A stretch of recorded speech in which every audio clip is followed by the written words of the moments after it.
Hello students, I am GK Diman, lecturer in English. Dear students, I have experience of 25 years in teaching of English. और जहाँ तक मैं समझता हूँ कि जो स्टूडेंट्स हैं वो कॉम्पिटिटिव एग्ज़ाम्स के अंदर इंग्लिश ग्रामर से मार खाते हैं। वो बहुत बड़ी बड़ी फीसें देते हैं कोचिंग सेंटर्स पर, लेकिन एग्ज़ाम के टाइम में वो पजल हो जाते हैं। रीज़न क्या होता है? रीज़न होता है कि हमारे पास लैक ऑफ प्रैक्टिस होती है, जबकि एक स्टेटमेंट है, आप सभी जानते हैं, practice makes a man perfect. और जैसे कि मैंने बताया कि I have experience of 25 years, I have taught in many schools and satisfy all the students. तो जैसे कि अब ऑनलाइन टीचिंग चल रही है, ऑनलाइन कोचिंग चल रही है, और जो सभी स्टूडेंट्स हैं वो नेट का यूज़ करके घर पर बैठ करके कंफर्ट जोन में टीचिंग को लेना चाहते हैं। तो ये जो टॉपिक है मैं आपके लिए लेकर आया हूँ वो एक कॉमन टॉपिक है जो 9, 10, +1, +2 एंड अदर कॉम्पिटिटिव एग्ज़ाम्स के लिए बहुत बेनिफिटेबल। आज हम एक नया YouTube चैनल स्टार्ट कर रहे हैं जिसका नाम है GK English and competitive classes. तो आप उसको सब्सक्राइब कर सकते हैं और लाइक कर सकते हैं और शेयर कर सकते हैं। तो अब चलते हैं टॉपिक की तरफ, और मैं आपको ये श्योरिटी देता हूँ कि कम टाइम में आप बेटर प्रिपरेशन कर सकते हैं। और अगर आपको बहुत ज़्यादा बेनिफिट चाहिए तो आपको लास्ट तक इस जो क्लास है ऑनलाइन वो उस पर जो है आपको बने रहना है, क्योंकि हम कम टाइम देख करके ज़्यादा लेना चाहते हैं। लेकिन ये वीडियो बार बार आपको देखनी होगी ताकि आपके माइंड के अंदर जो कंसेप्ट्स हैं वो क्लियर हो जाएं और एग्ज़ाम में आप बिल्कुल भी पजल ना हो। तो लेट्स स्टार्ट। आज हम टॉपिक करेंगे ऑक्सिलरीज का। तो पहली चीज़ तो ये बात आती है बेटा कि भाई जो ऑक्सिलरीज होती हैं वो क्या डेफिनेशन होते हैं। Auxiliaries are the helping verb which are used to show the permission, purpose, possibility and capacity, ability। तो इन सभी चीज़ों को शो करने के लिए हम ऑक्सिलरीज का प्रयोग करते हैं। दूसरी लैंग्वेज में हम इसको हेल्पिंग वर्ब भी कह सकते हैं। तो there are 2 types of auxiliaries, one is called primary auxiliaries and second is called modal auxiliaries. जो प्राइमरी ऑक्सिलरीज होती है वो एक बी होती है, बी एक वर्ब होती है, इसके आगे पार्ट्स हैं, जैसे first form is, am, are है, उसी तरह सेकंड फॉर्म वाज, वर है, थर्ड फॉर्म बीन है। और इसी से रिलेटेड जो हेल्पिंग वर्ब्स हैं do, does, did, has to, have to और हैड टू। ये 9 क्लासेस में या जो प्राइमरी क्लासेस होती हैं उनमें सभी का यूज बताया गया है कि सिंगुलर के साथ क्या लगाना है, प्लूरल के साथ क्या लगाना है। लेकिन जो हमारा टॉपिक है, मेन टॉपिक है ऑक्सिलरीज का, जो मॉडल ऑक्सिलरीज हमारे पास आती हैं। और प्रॉब्लम ये होती है कि सभी जो मॉडल्स होते हैं उनका जो मीनिंग होता है वो लगभग सेम सा होता है। जैसे हम कह सकते हैं कैन माने सकता है और मे माने भी सकता है। And what is the difference? तो जो स्लाइट डिफरेंस है उसको हमने फाइंड आउट करना है और उसके बारे में कुछ कीवर्ड्स लेकर के, अच्छी चीज़ें लेकर के जो माइंड में देर तक रह सकें उन चीज़ों को रखना है। तो हम मॉडल ऑक्सिलरीज की तरफ चलेंगे।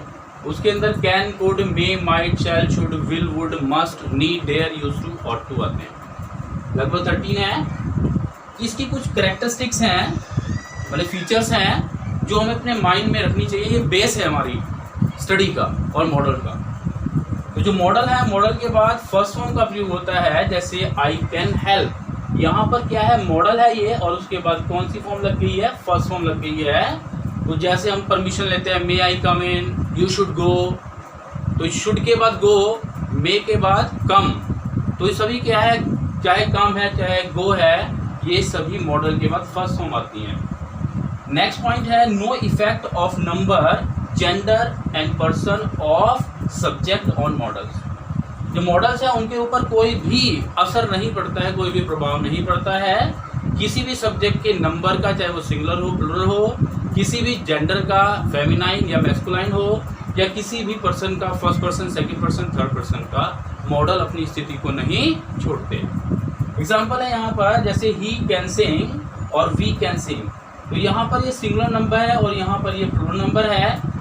लेकिन जो मॉडल है कैन, यहाँ पर भी कैन है और यहाँ पर भी कैन है, कैन ने अपनी स्थिति को चेंज नहीं किया, चाहे हमारे पास सिंगुलर नंबर आया चाहे प्लूरल नंबर आया। ठीक है, इसी तरह से ही गोज टू स्कूल और वी गो टू स्कूल, ये तो मॉडल ऑक्सिलरीज हैं, लेकिन ये मेन वर्ब्स हैं। जैसे ही हमने सब्जेक्ट को चेंज किया, ही की जगह वी किया, तो पहले ही के साथ गोज लगा रहे थे, फर्स्ट फॉर्म में ऐसे यस लगा रहे थे, लेकिन जो सेकंड पॉइंट है वी, ये प्लूरल नंबर सब्जेक्ट बन गया, और जब यहाँ प्लूरल नंबर सब्जेक्ट बन जाता है तो हम we can use only the first form of the verb. मैं आपको बाइलिंगुअल पढ़ा रहा हूँ, समझा रहा हूँ, क्योंकि हमारे पास स्टूडेंट जो है हिंदी मीडियम के भी होते हैं, इंग्लिश मीडियम के भी होते हैं, तो यू कैन अंडरस्टैंड बेटर।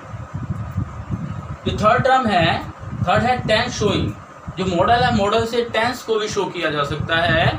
जैसे हम क्या बताते हैं, ही कैन टीच और ही कुड टीच, तो ये कैन है वो प्रेजेंट टेंस को शो कर रहा है, और यहाँ पर कुड है वो पास्ट टेंस को शो कर रहा है। Is it clear?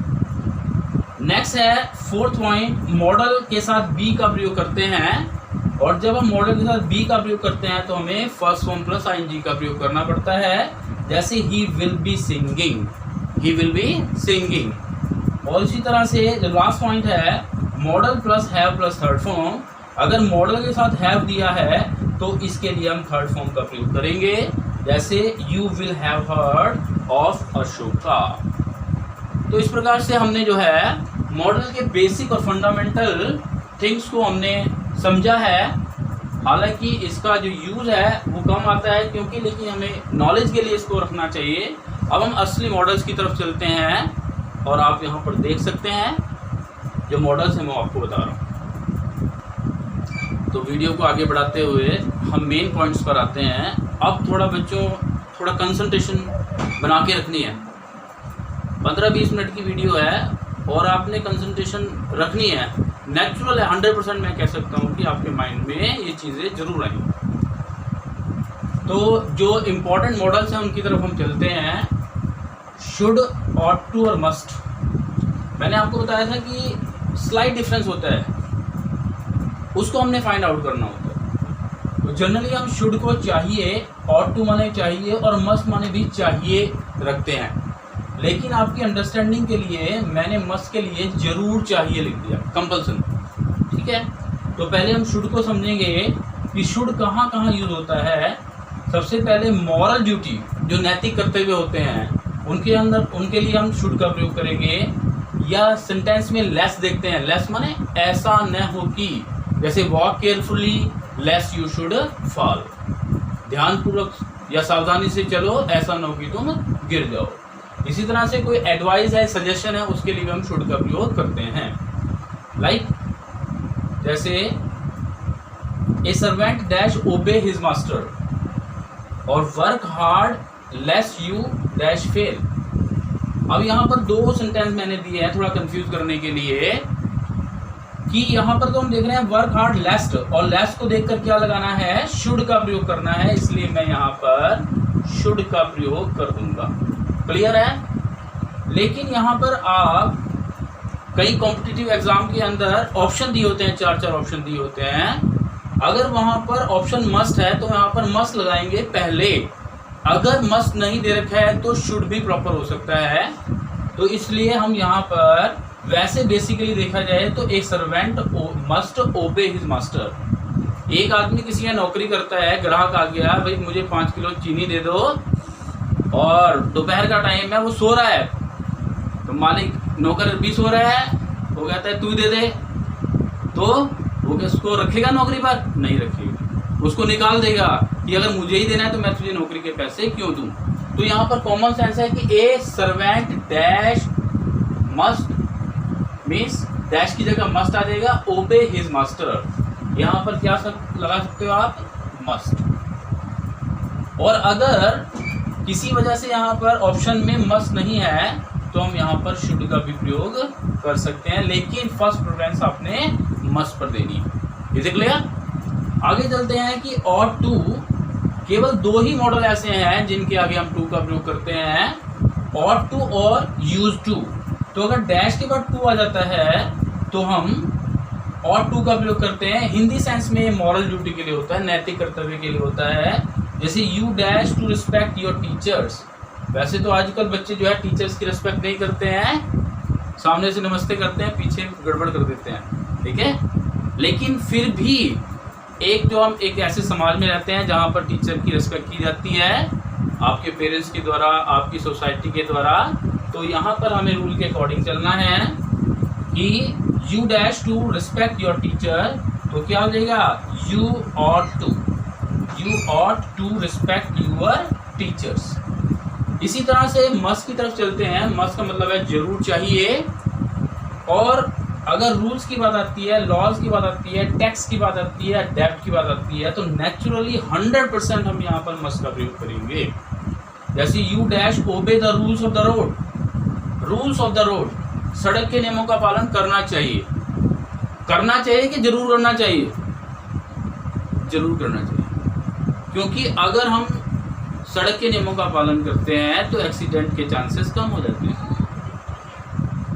इसलिए यहाँ पर आपने क्या लगाना है, यहाँ पर आपने मस्ट का प्रयोग करना है। तो you must obey the rules of the road. तो इस तरह से जो है हम शुड, ऑट टू और मस्ट का प्रयोग समझ गए हैं। कहीं कोई डाउट आता है तो आप कमेंट बॉक्स के अंदर डाल सकते हैं अपने व्यूज को। आगे चलते हैं वुड की तरफ। वुड क्या होता है, वुड विल का पास्ट टेंस है। और वुड का प्रयोग कहाँ कहाँ किया जाता है, हम कुछ कीवर्ड्स को लेते हैं, क्योंकि इंग्लिश में अगर आप गाइड उठाकर देखेंगे तो बहुत सारे रूल्स होंगे और बच्चा थक जाता है, उसको फैटिग हो जाता है, ना वो माइंड के अंदर रहते हैं, ना वो एग्जाम तक आपके माइंड में रहेंगे। तो हमें मेन मसाला लेना है जो आपके एग्जाम के हिसाब से ठीक है। तो यहाँ पर वुड है, वुड का प्रयोग करते हैं हम। अगर डैश के बाद दैट आ जाए, डैश के बाद रेदर आ जाए, डैश के बाद बेटर आ जाए और डैश के बाद सूनर आ जाए, तो इन सारे ही चारों ऑप्शंस में हम वुड का प्रयोग करेंगे। जैसे कि पहला, dash that I were a king, काश मैं एक राजा होता। तो डैश के बाद दैट है तो क्या करेंगे आप, यहाँ पर वुड का प्रयोग करेंगे, would that I were a king. इसी तरह habitual action of past, past की कोई हैबिचुअल एक्शन के लिए भी हम वुड का प्रयोग करते हैं। इस सेंस में हम यूज टू का भी प्रयोग कर सकते हैं। जैसे when I was young I use to fly kite, जब मैं छोटा था, जवान था, तो मैं क्या किया करता था, पतंग उड़ाया करता था। तो यूज टू और यूज टू की जगह हम वुड का प्रयोग करें तब भी ठीक होगा। जैसे in winter he dash study till late night, सर्दियों में वह देर रात तक पढ़ा करता था। पढ़ा करता था तो क्या जाएगा, वुड या फिर यूज्ड टू। अभी हम यहाँ पर वुड का प्रयोग कर रहे हैं इसलिए वुड लगाएंगे। थर्ड पॉइंट है टू शो प्रेफरेंस। प्रेफरेंस को शो करने के लिए, जैसे हमारे पास दो चीज़ों में प्रेफरेंस देनी है, हमें कॉफ़ी लेनी है या टी लेनी है, तो यहाँ पर I dash like to have a cup of tea या I would like to have a cup of coffee. तो यहाँ पर क्या जाएगा, would, I would like to have a cup of tea. तो लास्ट पॉइंट है वो है इनडायरेक्ट नरेशन। इनडायरेक्ट नरेशन में क्या है, सेड होता है या टोल्ड होता है या आज होता है। टोल्ड वाले सेंटेंस में दैट से जोड़ते हैं, आज वाले सेंटेंस में इफ से जोड़ते हैं। तो ये इनडायरेक्ट नरेशन है। अगर इनडायरेक्ट नरेशन में सेड है और दैट से जुड़ा है तो नेचुरल है कि हमारा जो मॉडल है वो भी पास्ट टेंस में ही जाएगा। तो he said that he would inform me. तो इस तरह से हमने अभी 4 मॉडल को स्टडी किया है, शुड, ऑट टू, मस्ट और वुड। अब हम अगले पॉइंट में कैन, कुड और मे माइट को करेंगे। मे माइट का यूज करेंगे जो कि बहुत ही इंपॉर्टेंट है, छोटी क्लासेस में भी, बड़ी क्लासेस में। और हम समझते हैं कि बहुत ही आसान होता है, जबकि कैन और मे का मीनिंग होता है सकता है, जो कि प्रेजेंट टेंस को शो करता है। और कुड और माइट इसका पास्ट टेंस है, जिसका मतलब होता है सकता था या सका। तो कैन का प्रयोग कहाँ कहाँ करते हैं हम लोग, कैन का प्रयोग पावर के लिए करते हैं। पावर, जैसे ही डैश रेमिट योर फाइन, जैसे प्रिंसिपल होता है उसके पास पावर होती है, वो किसी बच्चे के फाइन को माफ कर सकता है, रेमिट कर सकता है। तो यहाँ पर ही डैश रेमिट योर फाइन, तो क्या जाएगा यहाँ पर can, he can remit your fine, क्योंकि पावर है। इसी तरह से कैपेसिटी क्षमता, जैसे you dash dance very well, तुम बहुत अच्छा डांस कर सकती हो या कर सकते हो, तो यहाँ पर भी क्या जाएगा कैन का प्रयोग कर सकते हैं यहाँ पर। और इस तरह से एबिलिटी मानी योग्यता, जो कुछ लोग जो है योग्य लोग होते हैं, जैसे डॉक्टर्स हो गए, इंजीनियर्स हो गए, टीचर्स प्रोफेसर्स हो गए, लॉयर्स हो गए, जजेस हो गए, तो ये सभी कैसे हैं, योग्य व्यक्ति हैं, शक्तिशाली नहीं है।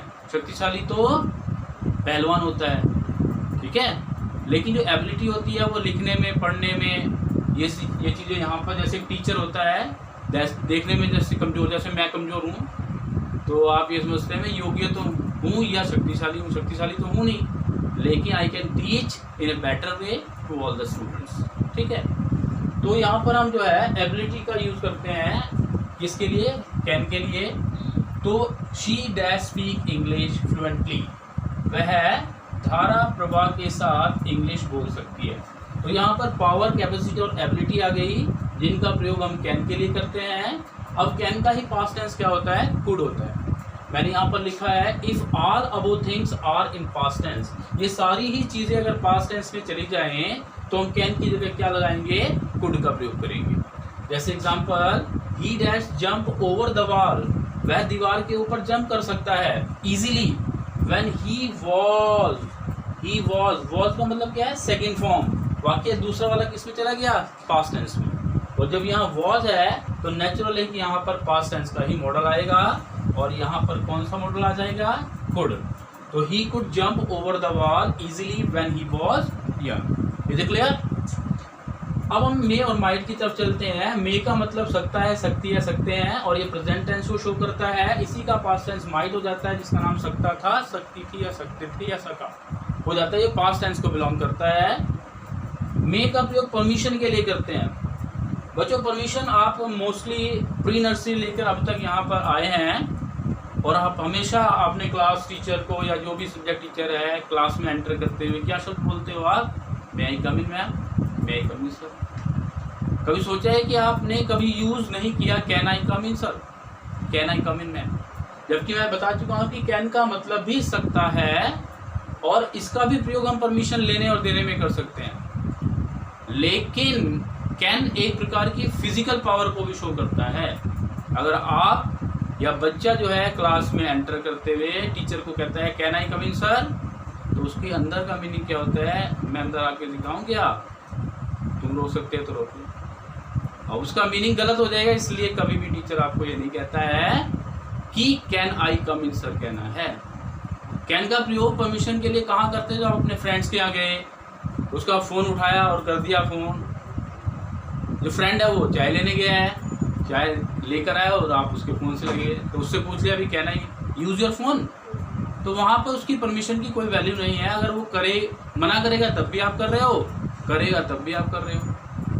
स्मोकिंग करनी है, वैसे तो करनी नहीं चाहिए, लेकिन मैच्योर बच्चे हो जाते हैं, कई बार कर लेते हैं, तो वहाँ पर पूछते हैं कैन आई स्मोक हियर, वो फ्रेंड है मना भी नहीं कर सकता, करेगा तब भी आप करेंगे। वो खाना खा रहा है, उसके खाने में से ले लिया आपने, स्टूडेंट्स होते हैं क्लास या रूम में होते हैं, और रिसेस होती है तो जाते हैं, और जो बेचारा टिफ़िन आता है उसका टिफ़िन ही ख़त्म हो जाता है, और जब वो आता है एक दो ग्राही रहती है तो कहते हैं कैन आई टेक दिस।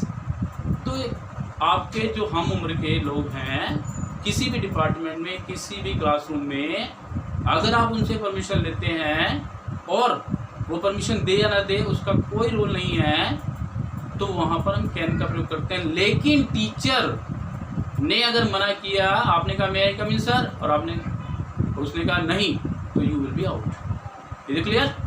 तो अब चलते हैं आगे की तरफ। जैसे आ गया परमिशन लेना और देना, dash I come in sir, permission ले रहा है तो हम क्या करेंगे यहाँ पर, मे आई कम इन सर, यस यू मे कम इन, हाँ तुम अंदर आ सकते हो। इस तरह से पॉसिबिलिटी, जो मे और माइट होता है, इसमें आप P3 याद करें। P का मतलब परमिशन, दूसरी P का मतलब पॉसिबिलिटी, और तीसरी P का मतलब पर्पस। तो पॉसिबिलिटी संभावना, आज वर्षा हो सकती है, तो क्या कर सकते हैं आप, इट मे रेन टुडे, वह शाम की गाड़ी से आ सकता है, ही मे कम बाय इवनिंग मेल। इसी तरह से कोई विश है, ब्लेसिंग्स हैं, तो लास्ट में हम क्या देखते हैं, एक्सक्लेमेशन देखते हैं लास्ट में। तो जैसे डैश यू लिव लॉन्ग, तो क्या आ जाता है यहाँ पर, may you live long, may you get success, last में एक्सक्लेमेशन है तो क्या आएगा, मे। अब लास्ट पॉइंट की तरफ चलते हैं, पर्पस की तरफ। उसका मतलब होता है उद्देश्य है। इसके लिए आप एक वर्ड याद करते हैं, सो दैट। अगर सो दैट से पहले हम फर्स्ट फॉर्म देखते हैं तो सो दैट के बाद क्या आ जाता है, मे आ जाता है। और इसी तरह से सो दैट से पहले सेकंड फॉर्म है, तो सेकंड फॉर्म को देखकर हम क्या करते हैं, माइट करते हैं। Like we eat so that we dash live. यहाँ पर सो दैट है और उससे पहले कौन सी फॉर्म है, फर्स्ट फॉर्म। अगर सो दैट से पहले फर्स्ट फॉर्म है तो क्या आएगा, मे। इसलिए आप क्या यूज करेंगे यहाँ पर, मे। इसी तरह से we eat so that we dash live. Eat कौन सी फॉर्म है, सेकंड फॉर्म। और अगर सो दैट से पहले सेकंड फॉर्म आ गई तो क्या हो जाएंगे आप, माइट। तो क्या हो जाएगा, माइट। तो we eat so that we might live. Is it clear? तो मैंने मोटे मोटे जो पॉइंट्स हैं वो आपको बता दिए हैं और आपको इसको रिवाइज करना है। मैं भी अभी आपको एक एक्सरसाइज देता हूँ जिसमें आपने अब तक को जो मैंने मॉडल्स कराए हैं उनको देखना है और उनको सॉल्व करना है। अगली वीडियो में मैं आपका इसका जो रेस्ट पार्ट है वो आपको समझाऊंगा और जो आपने एक्सरसाइज किया है उस पर भी सॉल्यूशन दूंगा। That's all and thank you.